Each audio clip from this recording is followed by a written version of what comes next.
Lecture number 11 10।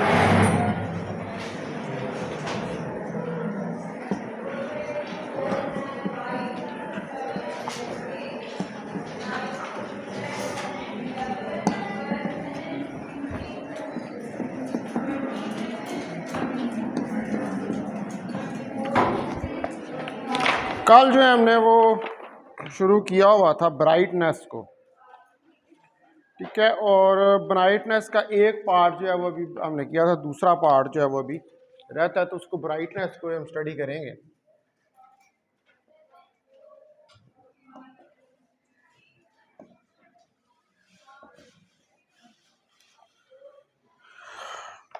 अब brightness जो है ये हमारे पास सबसे इंपॉर्टेंट पैरामीटर है या प्रॉपर्टी है लेजर बीम की, किसी भी लाइट सोर्स की। तो इसको जो है वो डिस्क्राइब करने के लिए ये मैंने कहा था, लिखवाया तो दिखाना था ना, the quality holding imaging of the light emitted by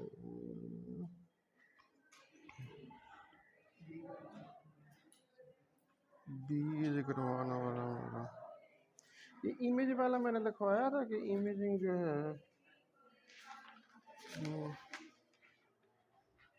हाँ ठीक है, सही है।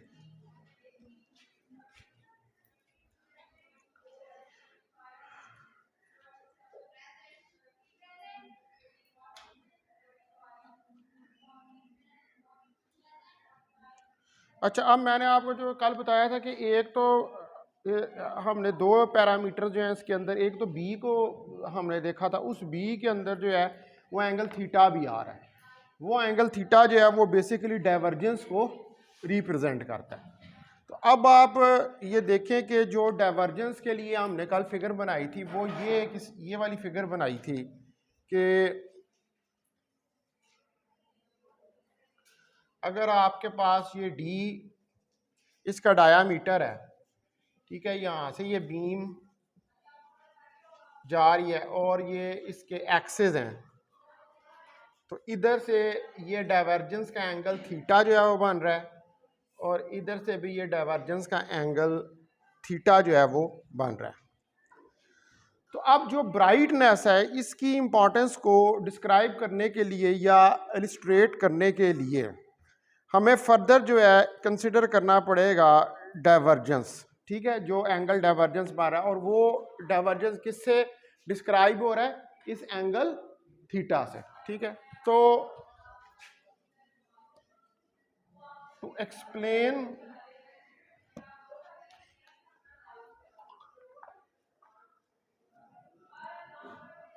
The importance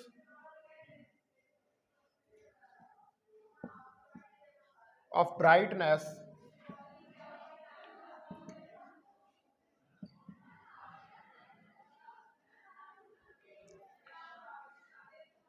let us consider a beam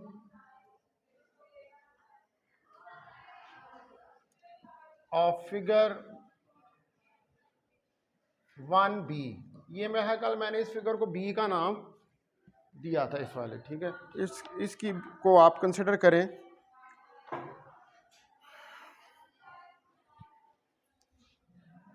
having a divergence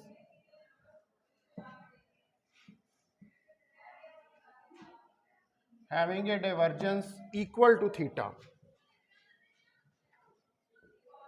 जिसका डाइवर्जेंस थीटा के बराबर है, यानी कि ये जो एंगल थीटा बन रहा है इसके बराबर जो है वो इसका डाइवर्जेंस का एंगल है। और इसको हम फोकस करते हैं by lens of focal length L.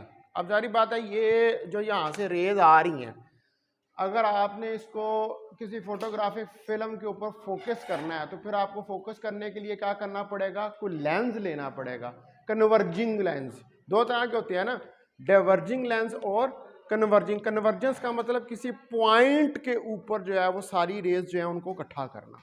तो यहाँ पर आपको फिर क्योंकि डाइवर्ज हो रही है, डाइवर्जेंस आ रही है, तो उस डाइवर्जेंस को कम करनी, यानी कि फैल रही हैं रेज जो है वो फैल रही हैं, तो उस डाइवर्जेंस को कम करने के लिए हमें फिर किसकी जरूरत पड़ेगी? लेंस की। ठीक है, कन्वर्जिंग लेंस की। तो ये थीटा के बराबर है to be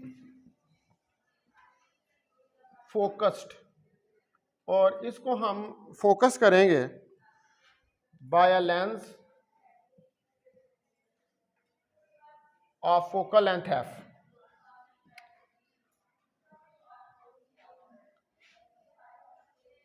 of focal length F, एक लेंस है कि जिसकी फोकल लेंथ एफ के बराबर है। अब यहां पर हम इंटरेस्टेड हैं कि हम पीक इंटेंसिटी जो है बीम की उसको कैलकुलेट करना चाहते हैं in the focal plane of the lens, जो फोकल प्लेन है लेंस की उसके अंदर। ठीक है, तो वो फोकल प्लेन ऑफ लेंस के अंदर अगर आप इसकी इंटेंसिटी को कैलकुलेट करना चाहते हैं तो मुझे यहाँ पर ये दो फिगर्स जो हैं वो और ड्रा करनी पड़ेंगी इस लेंस के साथ जो प्रोसेस हो रहा है उसको डिस्क्राइब करने के लिए। तो यहाँ पर मैं ड्रा करता हूँ टू मोर फिगर्स।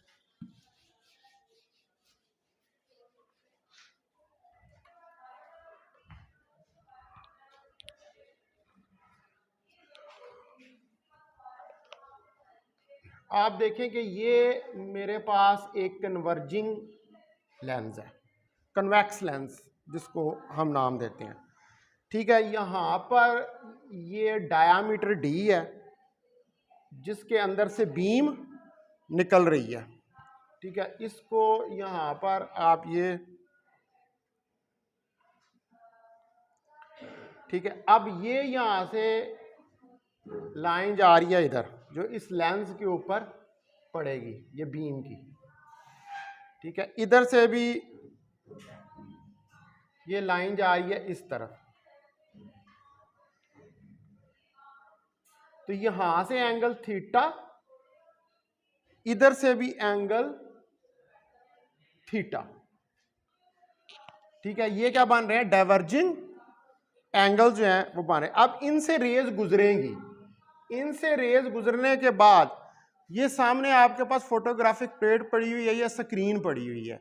अब ये जो दोनों रेज आ रही है ये क्या करेगी? किसी पॉइंट की तरफ कन्वर्ज करेंगी है। ठीक है, क्योंकि कन्वेक्स लेंस जो है वो लगाया हुआ है। तो ये देखिए आप, एक ये इस तरफ आएगी रेज और एक ये इस तरफ जो है वो रे चली जाएगी, किसी पॉइंट के ऊपर जाकर ये कन्वर्ज हो जाएंगी। तो इनका जो यहां पर ये डाइवर्जेंस आ रहा है, यानी कि जितनी कन्वर्ज हुई है ये डी के बराबर है। ठीक है, ये एक फिगर होगी, इसको आप कह लें फिगर 2A। ये हमारे पास आ गई फिगर 2A के बराबर।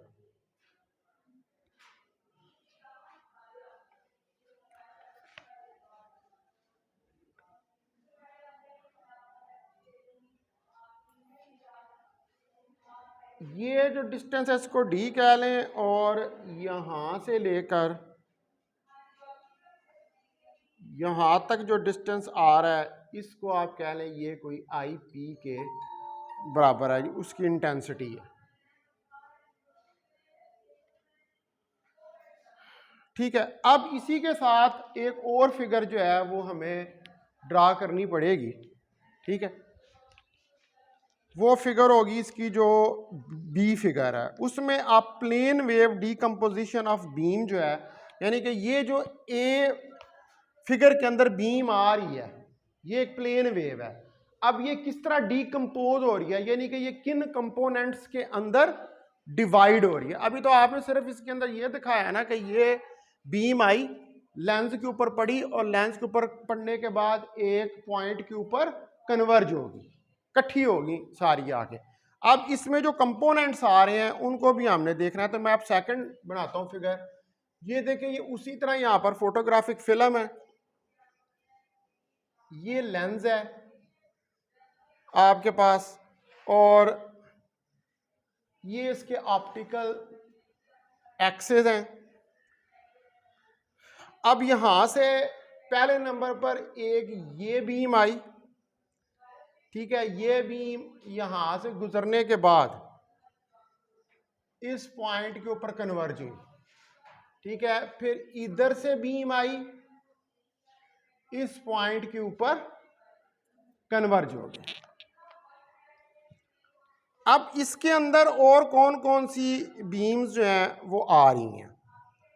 अब इसके अंदर एक बीम आ रही है, ये देखें, ये बीम आ रही है, ठीक है, और ये बीम यहां से आएगी और इधर जाएगी। एक बीम इधर से आ रही है, ये, ठीक है, ये बीम भी यहां से होती हुई इधर जाएगी, ठीक है। उसके बाद एक बीम जो है वो इसमें से स्ट्रेट गुजरेगी, ये, और इधर चली जाएगी, ठीक है।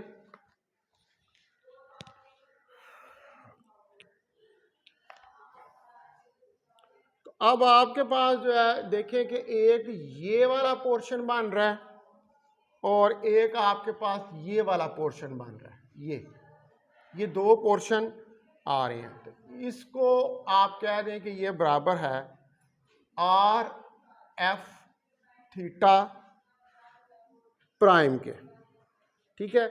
ये एंगल जो है यहां से जो ये वाला एंगल बन रहा है, ये वाला एंगल, इसको आप कह दें कि ये थीटा प्राइम के बराबर है। इसको कह दें ये फिगर 2b है,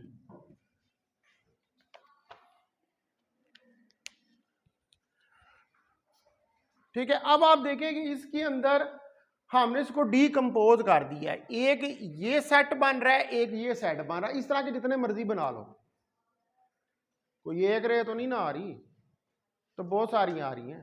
तो मैंने तो सिर्फ 2 ही रिप्रेजेंट किए। आप 3 बना लें, 4 बना लें, 5 बना लें, वो बहुत सारी रेज जो हैं वो जाके पॉइंट्स के ऊपर कन्वर्ज हो रही होंगी। अब ये रे इस पॉइंट पे कन्वर्ज हो रही है, ये रे इस पॉइंट पे कन्वर्ज, एक और बना लें तो वो इस पॉइंट पे कन्वर्ज हो जाएगी, एक और बना लें तो वो इस पॉइंट पे कन्वर्ज हो जाएगी, जितनी मर्जी बना लें, क्योंकि आपने कन्वर्जिंग लेंस जो है उसके आगे लगाया हुआ है। तो अब इसका जो हम टाइटल जो है वो दे लेते हैं। तो पहले जो ए है ये इंटेंसिटी डिस्ट्रीब्यूशन है, ये फिगर ए जो है intensity distribution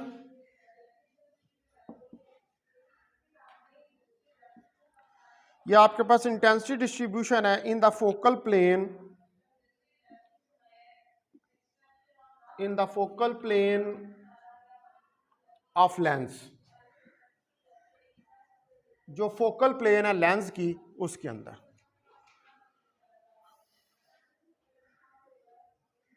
for a beam of divergence theta,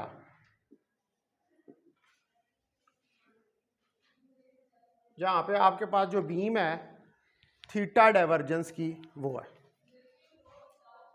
ठीक है जी। ये इसका ए फिगर हो गया। अब बी को लेबल कर लें। बी फिगर क्या रिप्रेजेंट कर रही है? बी फिगर जो है ये प्लेन वेव डीकंपोजिशन है, प्लेन वेव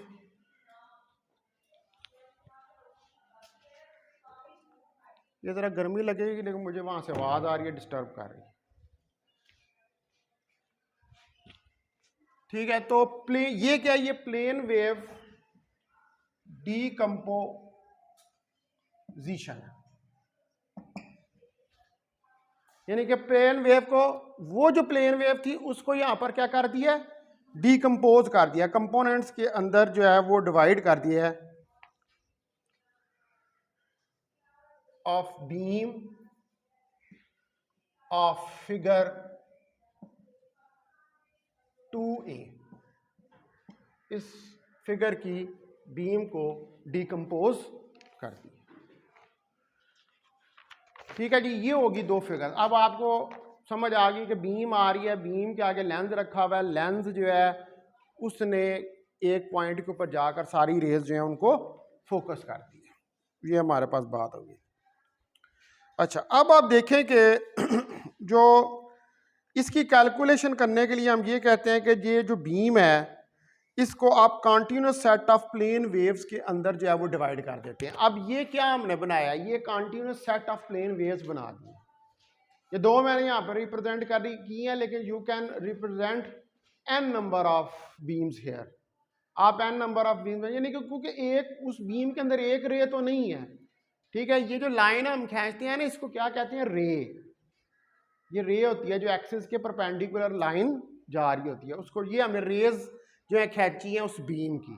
तो वो आप उसको कैलकुलेट करने के लिए हमें, अब जारी बात है कि ये जो बीम आ रही है इसके अंदर स्प्रेड आ रहा है, वो जो स्प्रेड आ रहा है उस स्प्रेड की वजह से डाइवर्जेंस है। तो वो डाइवर्जेंस को कम करने के लिए हमने क्या किया है, आगे कन्वर्जिंग लेंस जो है वो यूज किया है ताकि वो डाइवर्जेंस मिनिमाइज हो, एक ही पॉइंट पे जाके फोकस हो। लेकिन फिर भी आप ये देख सकते हैं यहाँ पर कि वो एक ही पॉइंट पे फोकस नहीं हुई, उनमें थोड़ा सा फर्क आया। ठीक है, अब आप एक और बनाएंगे तो शायद इधर बन जाए, एक और बनाएं तो शायद इधर बन जाए, एक और बनाएं तो शायद इधर बन जाए, लेकिन यानी कि फिर भी उनमें थोड़ा बहुत फर्क है। वो जितनी रेज आ रही हैं इवन के आपने जो है उसके आगे कन्वर्जिंग लेंस लगाया होगा, तब भी डाइवर्जेंस मुकम्मल तौर पर खत्म नहीं हो रहा। आप यहां पर देख सकते हैं ना, अभी भी इसमें थीटा प्राइम का डाइवर्जेंस आ रहा है इन दो पॉइंट्स के लिए, फिर भी मुकम्मल तौर पे खत्म नहीं हो रहा। पर फिर भी किसी हद तक जो है वो सिंप्लीफाई इससे हो जाता है। तो the beam can be decomposed, आप बीम जो है उसको डीकम्पोज कर सकते हैं into a continuous set, into a continuous set of plane waves। जो continuous set है plane waves का, उसमें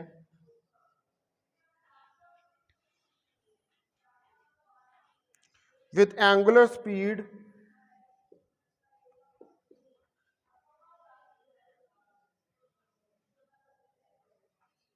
जहां पर जो इसकी एंगुलर स्पीड है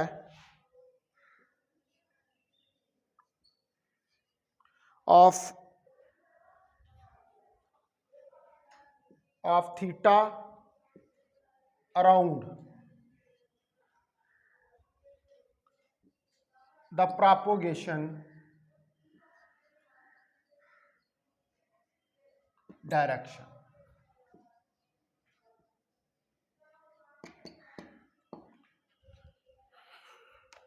ठीक है, तो ये जो वेव्स हैं उस फिगर की, उनको हमने डीकम्पोज कर दिया continuous set of plane waves के अंदर। ठीक है जी,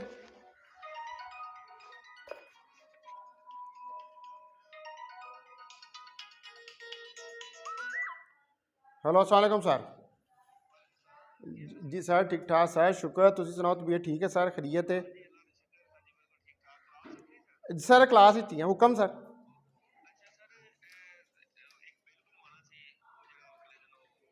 ਉਹ ਤੁਸੀਂ ਇੰਜ ਕਰੋ ਨਾ ਕਿ ਮੈਂ ਤੁਹਾਨੂੰ ਦੱਸਣਾ, ਤੁਸੀਂ ਨਾ ਕੋਈ 10:15 ਨਾ ਉਹਨੂੰ ਭੇਜ ਦਿਓ ਇਫਤਖਾਰ ਨੂੰ BS ਬਲਾਕ ਜਿਹੜਾ ਉੱਤੇ ਫਿਜ਼ਿਕਸ ਲੈਬ ਨਹੀਂ ਹੈ ਉੱਥੇ ਆ ਜਾਏ, ਤੇ ਉੱਥੇ ਹੀ ਮੈਂ ਬੈਠਾ ਹੋਵਾਂਗਾ, ਤੇ ਉੱਥੇ ਮੈਨੂੰ ਦੇ ਦੇ, ਮੈਂ ਉੱਥੇ ਬਣਾ ਦਿਆਂਗਾ, ਮੈਨੂੰ ਡੇਟਸ ਲਿਖ ਦਿਓ। ठीक है सर, वो बन जाएगा जी sir, ji welcome.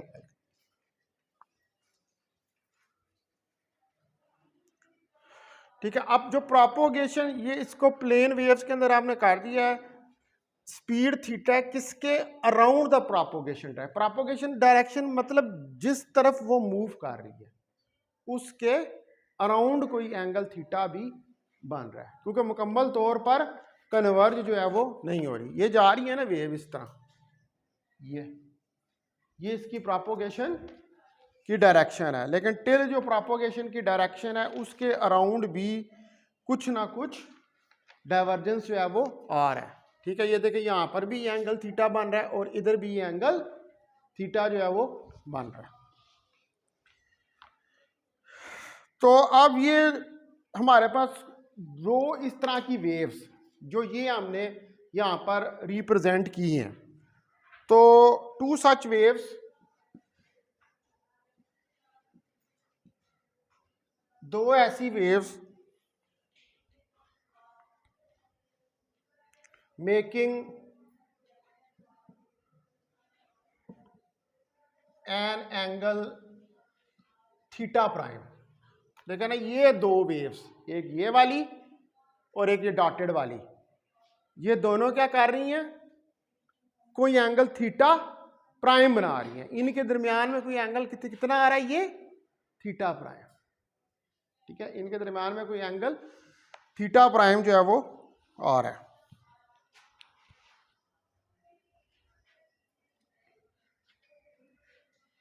Are indicated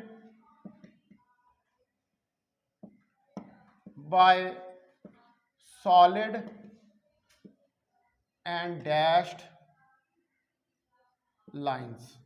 इनको सॉलिड और डैश्ड लाइन से आपने रिप्रेजेंट जो है वो किया। इन फिगर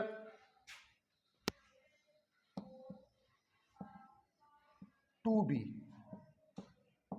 के अंदर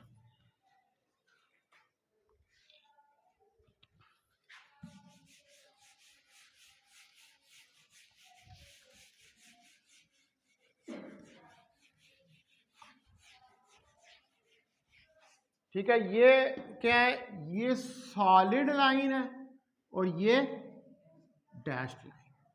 तो इससे आपने इसको यहाँ पर इन दोनों को रिप्रेजेंट किया। अब ये दोनों बीम्स जो हैं इनको फोकस करेंगे आप किसी डिस्टिंक्ट स्पॉट के ऊपर, किसी फोकल प्लेन में, किसी स्मॉल एंगल थीटा प्राइम के लिए। तो ये जो टू स्पॉट्स हैं ये सेपरेटेड हैं किसी डिस्टेंस एफ थीटा प्राइम से, R is equal to F theta prime से, ये एक दूसरे के साथ सेपरेटेड हैं। तो इसका मतलब है कि फिर जो एंगुलर स्प्रेड है इस प्लेन वेव का जो कि मेकअप कर रहा है बीम को, वो है equal to the beam divergence theta. तो इसका मतलब है कि जो हमारे पास डायामीटर डी है फोकल स्पॉट का, जिसको कि हमने डायामीटर डी, आप देखेंगे ये डायामीटर डी, इसको आपने किस में शो किया, फिगर ए के अंदर। तो ये जो डायामीटर डी है ऑफ द फोकल स्पॉट, ये अप्रॉक्सीमेटली इक्वल होगा आपके पास D is equal to 2f theta. ठीक है, ये डायामीटर, वो क्यों 2 का आ रहा है, ये ऊपर वाला पोर्शन और नीचे वाला भी पोर्शन है, दो पोर्शन है, ऊपर वाला पोर्शन भी आ रहा है और नीचे वाला पोर्शन भी आ रहा है, इसलिए फिर वो 2 उसके साथ जो है आपको लगाना पड़ेगा।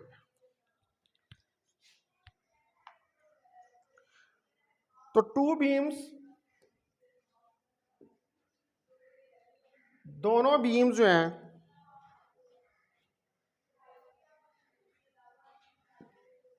विल बी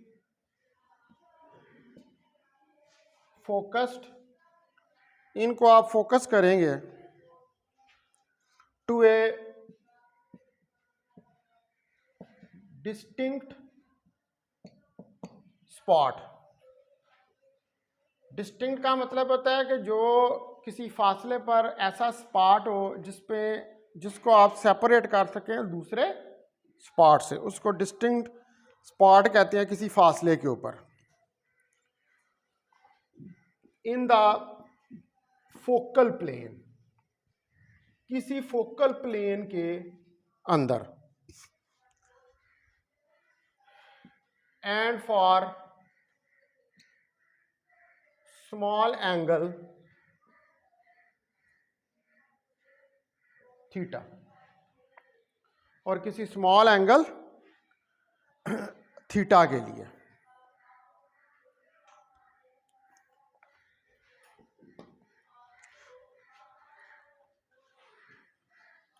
अब हम यहां से इस कंक्लूजन पे पहुंचते हैं, कॉमा डाला है, वी अराइव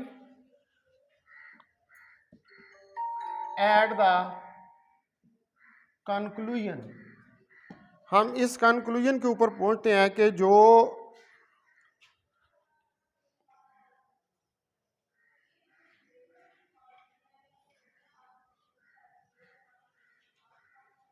अच्छा एक मिनट, यहाँ से पहले एक और चीज, थीटा इसका भी रह रहा है,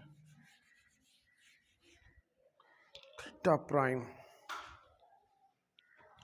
तो ये स्पॉट्स जो हैं पहले, ये जो डिस्टिंक्ट स्पॉट्स हैं, the two spots are separated by a distance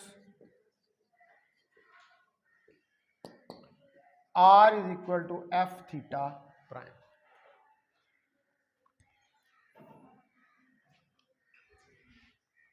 तो अब जो एंगुलर स्पीड है प्लेन वेव की, since the angular speed of plane wave, अब ये जो डायरेक्शन ऑफ प्रोपगेशन के अराउंड एंगुलर स्पीड है इस प्लेन वेव की,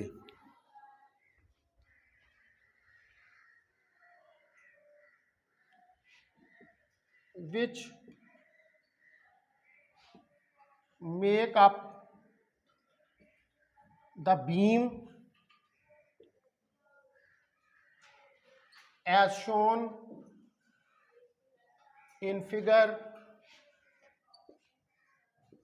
2a, जैसा कि हमने फिगर 2a के अंदर शो किया है कि ये बीम बना रही है, ये देखें ये बीम जा रही है, ठीक है, फिगर 2a में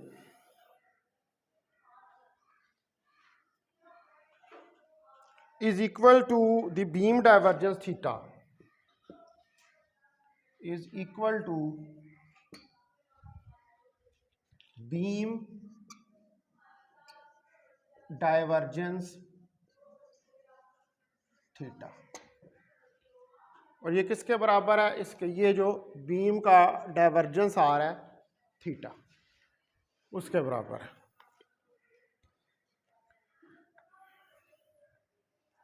अब यहां से हम इस नतीजे पे पहुंचते हैं कि वी अराइव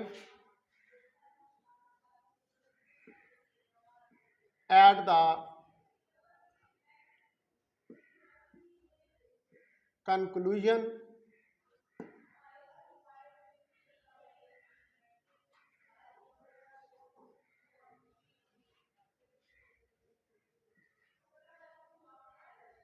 अब यहां से हम इस कंक्लूजन के ऊपर पहुंचते हैं that the diameter D of the focus part, that the diameter D of focal spot, ये जो फोकल स्पॉट है ये वाला, इसका जो डायामीटर है दोनों साइडों से इस फोकल स्पॉट का,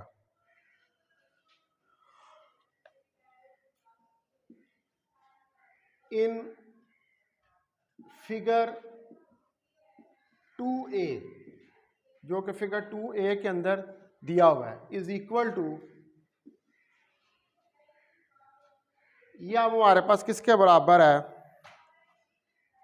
d is equal to theta by 2 के बराबर, आधा इस तरफ आधा इस तरफ, ठीक है। तो d देखे ना, आधा ये आधा ये, तो कितना एंगल हो गया, अगर पूरा एंगल थीटा है तो उसका आधा, ठीक है। तो अब जो हमारे पास आइडियल लॉसलेस लेंस है,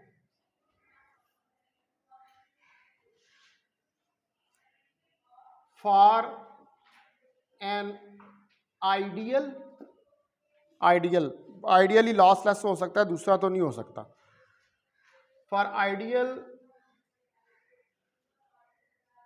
लॉसलेस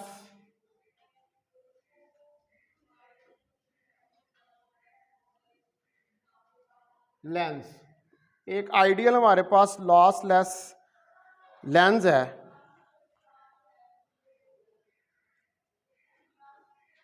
द ओवरऑल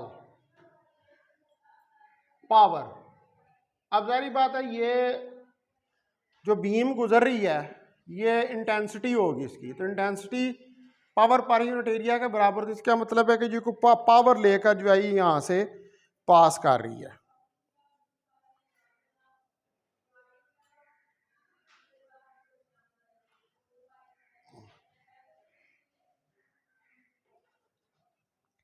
तो ये 1 मिनट मैंने इसको ना थीटा बाई 2 नहीं, इसको लिखें आप 2f थीटा, ये ज़रा करेक्ट कर लें, इसको 2f थीटा लिखें, d बाई 2 नहीं 2f थीटा, क्योंकि फोकल लेंथ भी तो इसके अंदर आनी है। यहाँ से थीटा निकालेंगे तो वो वही वाली चीज़ बन जाएगी, लेकिन एफ भी आना है इसके अंदर, क्योंकि फोकल लेंथ का भी डिस्टेंस जो है वो इसके अंदर आएगा। अच्छा, अब जो ओवरऑल पावर है इन द फोकल प्लेन, इस फोकल प्लेन के अंदर जितनी भी पावर इस फोकल लॉसलेस लेंस में से पास कर रही है, equal to the power P, ये किसी पावर P के बराबर है of incoming wave.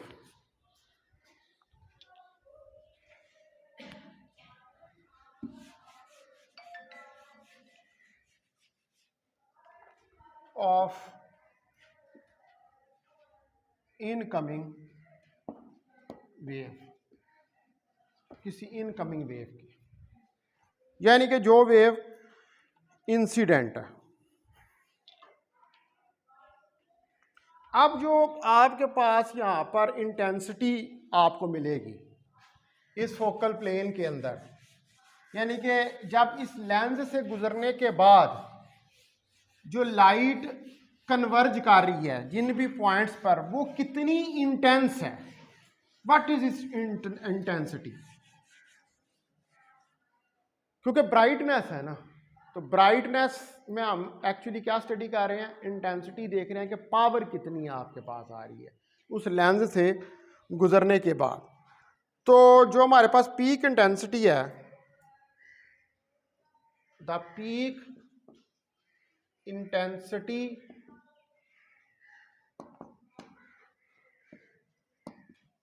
In the focal plane, focal plane के अंदर जो पीक आ रही है यानी मैक्सिमम इंटेंसिटी आ रही है, ये आपके पास आएगी is IP 4P over pi d square. अब यहां पर आप इसके अंदर अगर d की वैल्यू, वो जो मैंने पीछे इक्वेशन लिखी थी, d is equal to F theta, वो वैल्यू अगर इसके अंदर आप पुट कर दें तो ये IP आपके पास बन जाएगी 4P पाई 2f थीटा का स्क्वायर। ठीक है, तो ये IP आ जाएगी आपके पास 4P पाई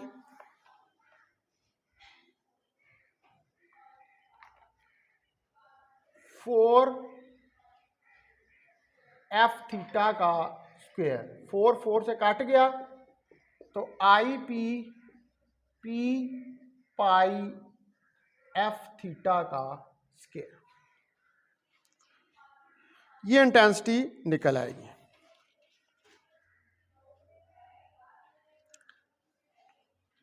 अब जो यही वाली इक्वेशन है, कल हमने एक इक्वेशन जो है वो राइट डाउन की थी, अगर उस टर्म्स में इस इक्वेशन को हम लिखना चाहते हैं, ठीक है, बी वाली जो इक्वेशन थी, कल मैंने एक ये इक्वेशन लिखी थी कि B is equal to 4P pi d theta का स्क्वायर, ये एक इक्वेशन लिखी थी। तो अब ये जो पीक इंटेंसिटी है, मैं इस ब्राइटनेस को इस इक्वेशन की टर्म में लिखना चाहता हूँ। ठीक है, ये मैंने जिस इक्वेशन को नाम दिया था ए के बी, देखो ज़रा, ए दिया था ना, 2, सब की अपनी अपनी, 3 का नाम दिया था इसको, है 2 है, चलो ये 2 मान लेते हैं मैंने, लेकिन बस जैसे वो झगड़ा खत्म किया था मैंने ए भी नहीं था कह दिया उसको, 2 कह दिया था, चलो ये 2 ही कह लेते हैं।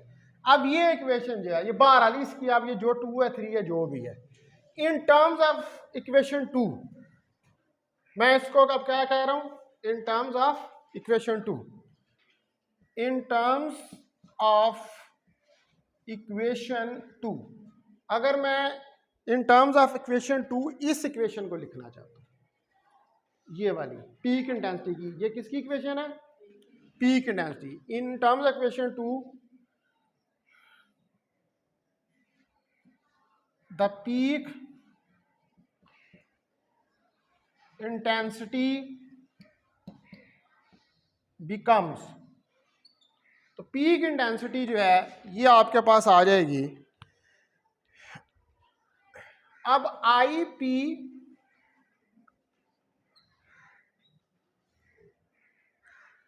यहां से आप देखें कि ये जो इक्वेशन है 1, अगर इसमें से मैं वैल्यू निकाल लूं पी की, तो पहले इसको क्रॉस मल्टीप्लाई कर लेते हैं, 4p B pi D theta का स्क्वायर, तो यहां से p की वैल्यू निकाल लूं तो b पाई डी थीटा का स्क्वायर डिवाइडेड बाय 4, ये उठाकर अब मैं यहां पर p की वैल्यू रखूं तो p की वैल्यू मेरे पास आ जाएगी b पाई डी थीटा का square divided by 4 pi F of theta का स्क्वायर।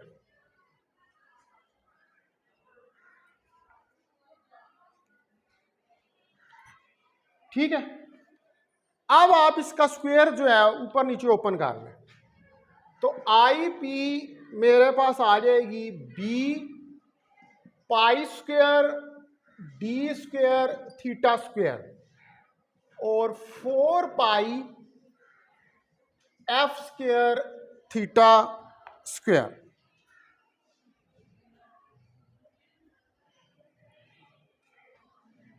तो अब ये थीटा इस थीटा से कैंसिल हो गया, ये पाई एक दफा इस पाई से कैंसिल हो गया, तो पी रह गया मेरे पास B pi D square 4 F square.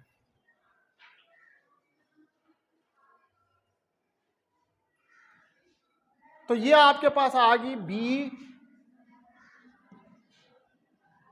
B pi over 4 D over F का स्क्वायर। अब जो नाम देना है इस इक्वेशन को वो आप दे सकते हैं। ठीक है, आई पी, अब क्या नाम देना है इसको, 4 देना है, चलो जी 4 देना है। ये इक्वेशन नंबर 4 जो है वो आ गई। ये पीक इंटेंसिटी जो है वो आपने निकाल ली। ठीक है, अब ये आप अगर इस इक्वेशन को देखें, ये जो पीक इंटेंसिटी की इक्वेशन है, तो हमने देखे डाइवर्जेंस को तो रिमूव ही कर दिया, you have illuminated the divergence, निकाल दिया डाइवर्जेंस को। क्यों? क्योंकि डाइवर्जेंस मैक्सिमम पावर के अंदर क्या कर रहा है, स्प्रेड जो है वो प्रॉब्लम क्रिएट कर रहा है, तो हमने उसको रिमूव कर। अब आप देखें कि ये किस पे सिर्फ डिपेंड कर रही है, बी पाई और 4 को तो छोड़ दो, ये तो कांस्टेंट है, डी और एफ, इन 3 चीजों के ऊपर कर रही है। तो अब आपने अगर ब्राइटनेस को मैक्सिमम रखना है तो फिर इन पैरामीटर्स को चूज करना पड़ेगा। ठीक होगी बात? ये पैरामीटर्स जो है जहां पर इनसे मैक्सिमम आएगी। अब आप देखें कि आईपी डायरेक्टली प्रोपोर्शनल है डी के, डी को बढ़ाओगे आईपी बढ़ेगी। एफ के इनवर्सली पर, एफ क्या है? Focal length. फोकल लेंथ को कम करोगे इंटेंसिटी बढ़ेगी, फोकल लेंथ को ज्यादा करोगे इंटेंसिटी। तो इसका मतलब है कि लेंस फिर कौन सा यूज करेंगे? Large focal length. ठीक है, तो ये चीजें अगर आप मद्देनजर रखें तो आपके पास मैक्सिमम इंटेंसिटी या ब्राइट इंटेंसिटी जो है उसकी वेव जो है वो आपको मिलेगी। तो इसका मतलब है कि आई पी जो है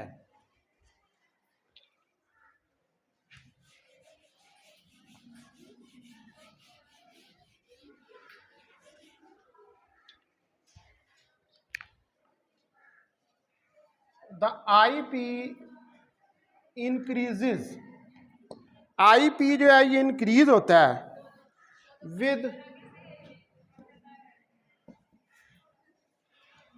इंक्रीजिंग बीम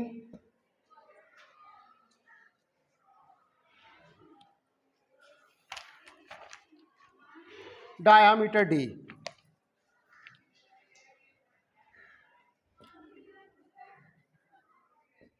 इससे ये इंक्रीज होता है। द मैक्सिमम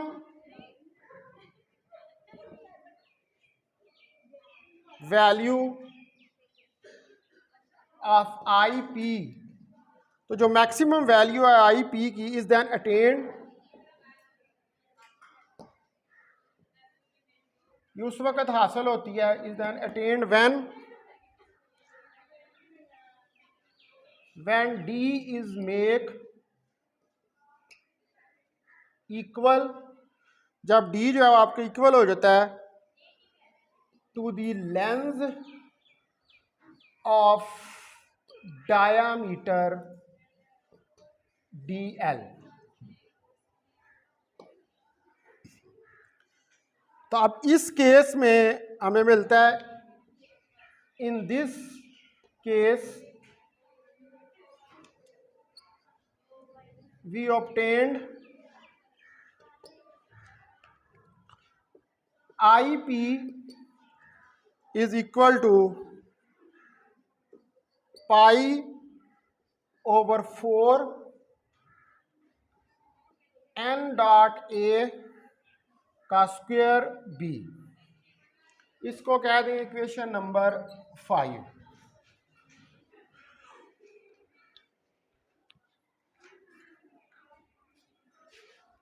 अब इसमें एन ए क्या चीज है?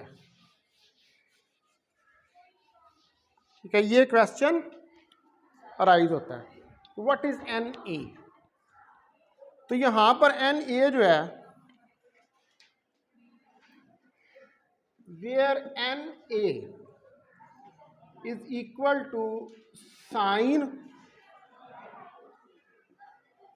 tan inverse DL over F के बराबर है। और अगर इस पर स्मॉल एंगल अप्रॉक्सीमेशन लगा दें, फॉर स्मॉल एंगल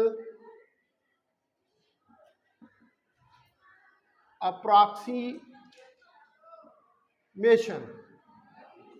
और अगर स्मॉल एंगल अप्रॉक्सीमेशन इसके ऊपर लगा दें तो फिर ये सारा आपके पास जो है वो आ जाएगा, यानी कि sine tan inverse DL over F जो है that will be equal to DL over F। सिर्फ ये रह जाएगा, स्मॉल एंगल अप्रॉक्सीमेशन लगा दें तो ये DL ओवर F के बराबर जो है वो आ जाएगा।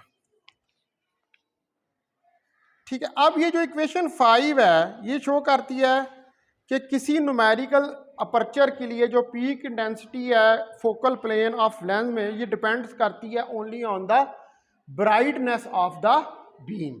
ये वाली सिर्फ ब्राइटनेस ऑफ द बीम पे करती है। तो आप इस एन ए की जगह पर क्या कर सकते हैं, ये वाली वैल्यू पुट कर सकते,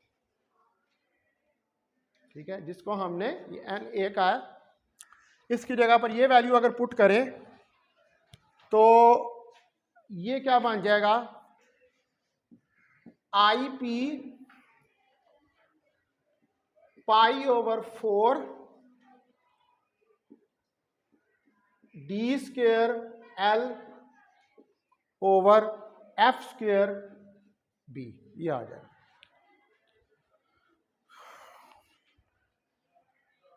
ठीक है, इसको अब मैं नाम दे देता हूं, ये क्या है, ये इक्वेशन नंबर 6 है।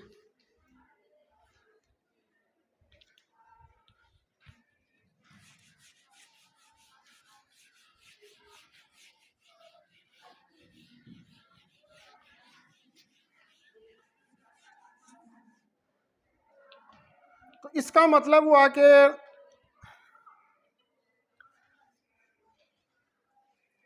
ये जो आपके पास Na जो है, ये बेसिकली क्या है,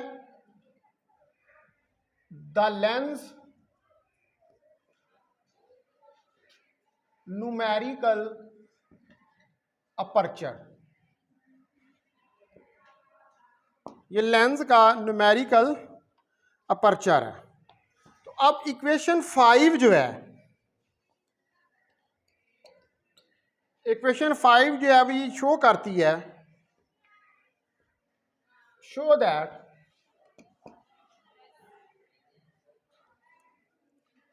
for a given numerical aperture, किसी भी गिवन न्यूमेरिकल अपर्चर के लिए the peak intensity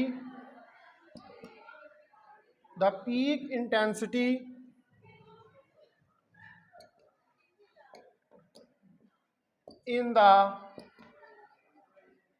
focal plane of lens, peak intensity जो है किसी भी फोकल प्लेन जो है लेंस की, depends only on the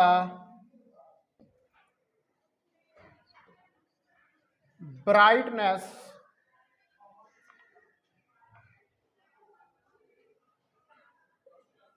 of beam. तो ये सिर्फ ब्राइटनेस ऑफ बीम के ऊपर डिपेंड करता है।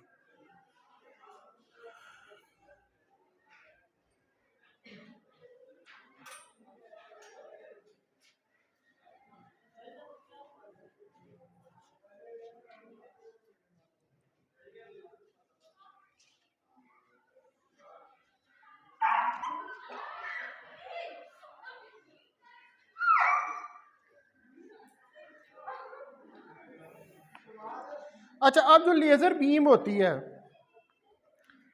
जिसकी के मॉडरेट पावर होती है, for example few milliwatts की, इसकी ब्राइटनेस भी जो है वो सेवरल ऑर्डर्स ऑफ मैग्नीट्यूड की होती है, greater than that of brightest conventional source. For example कोई आप ऑर्डिनरी कन्वेंशनल सोर्स जैसे ट्यूब लाइट ले लेते हैं, बल्ब ले लेते हैं, एनर्जी सेवर ले लेते हैं, इनके मुकाबले में मॉडरेट इंटेंसिटी की भी जो है उसकी इंटेंसिटी इससे बहुत ज़्यादा होती है, यानी कि इतनी इंटेंस होती है लेज़र बीम। आप आम जो ये सोर्सेज जो है अगर इनसे भी कंपेयर कर लें और मॉडरेट इंटेंसिटी की भी लेज़र बीम यूज़ करें, तो वो मॉडरेट इंटेंसिटी की भी जो लेज़र बीम है उसकी जो पावर है, जो इंटेंसिटी है, वो आम कन्वेंशनल सोर्स से बहुत ज़्यादा होगी।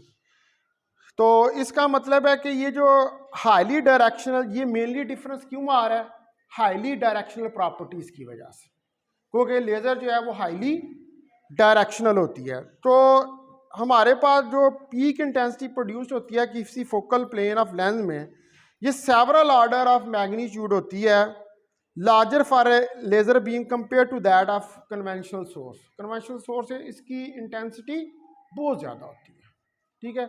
वो आप कन्वेंशनल सोर्स हैं तो उसके अंदर जाहिर बात है एक तो डायरेक्शनल है, दूसरा ये है मोनोक्रोमेटिक है, तीसरा ये है कि इसमें नंबर ऑफ फोटॉन्स बहुत ज़्यादा आ रहे हैं। नंबर ऑफ फोटॉन्स वो स्प्रेड भी नहीं हो रहे होते, वो और एक कम डाइवर्जेंस के साथ मूव कर रहे होते हैं, तो जब वो स्प्रेड नहीं हो रहे होते, कम डाइवर्जेंस के साथ मूव कर रहे होते हैं, तो उनकी इंटेंसिटी क्या होती है, बढ़। अब जारी बात है ना कि अब यहाँ पर 5 बंदे आप खड़े कर दें, अगर वो एक लाइन में जाकर दीवार को टक्कर मारेंगे तो पीछे से धक्का लगेगा ना, सारों की इकट्ठी फोर्स जाके लगेगी। लेकिन 5 लहदा जाके मारेंगे तो फिर सारे जो हैं वो फट्टड़ ही होंगे, फिर उसके बाद कोई भी बचेगा नहीं है। यानी कि एक जाके लगता है, दूसरा जाके लगता है, तीसरा लाके जा, वो कोई उसमें वो इंटेंसिटी नहीं उनकी ज़्यादा। इंटेंसिटी उनकी क्या, एक लगा, एक दूसरा लगा वो भी एक, तीसरा लगा वो भी एक। लेकिन जब 5 इकट्ठे जाके लगे तो उनकी इंटेंसिटी 5 है, अलग जाके लग रहे हैं तो उनकी इंटेंसिटी 1। ठीक है, तो यही चीज़ जो है यहाँ पर लेज़र के केस में भी हो रही है। तो ये एक लास्ट सेंटेंस जो है वो लिख लें इधर।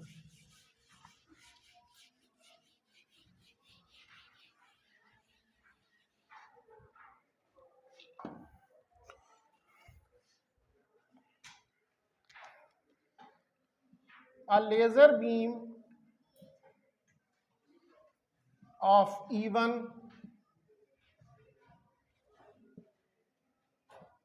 moderate power, ऐसी लेजर बीम के जिसकी मॉडरेट पावर हो, for example of few milliwatt की, has a brightness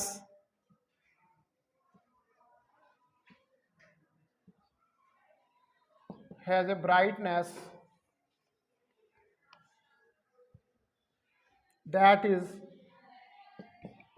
several order of magnitude, जो कि सेवरल ऑर्डर ऑफ मैग्नीट्यूड की होती है, greater than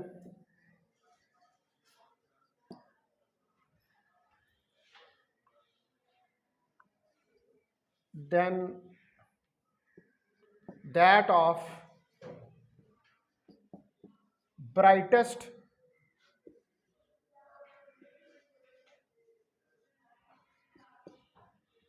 conventional source।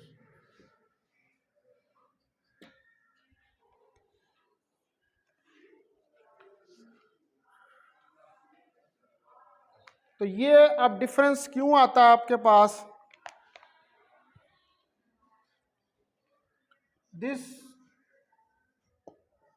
is mainly due to high directional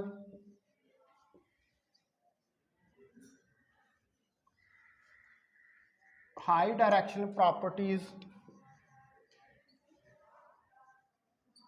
of laser beam।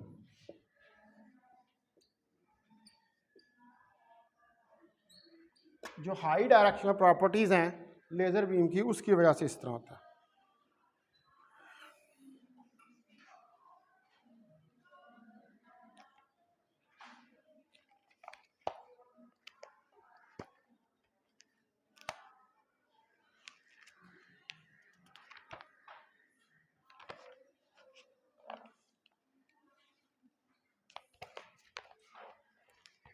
ठीक है जी, अभी भी जो एक प्रॉपर्टी है वो इसकी रहती है शॉर्ट टाइम ड्यूरेशन।